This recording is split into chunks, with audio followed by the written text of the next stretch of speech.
Hey guys, welcome to the video, and for today we're just going to do a simple sound check comparison between the Crimson CLAW3S and the local stock hubs you have on your built bike.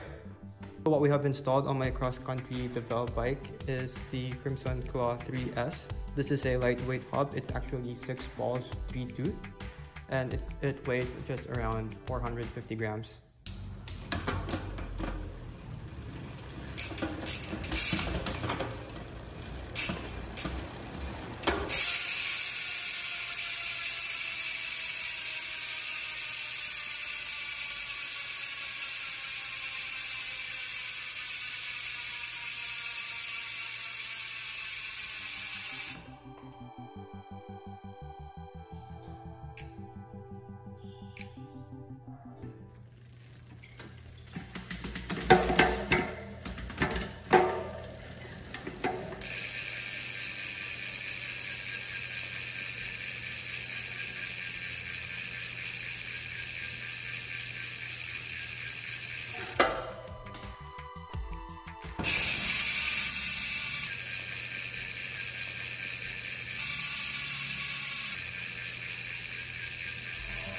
And there you go. As you can see in the video, the Crimson CLAW3S is significantly louder and has better engagement.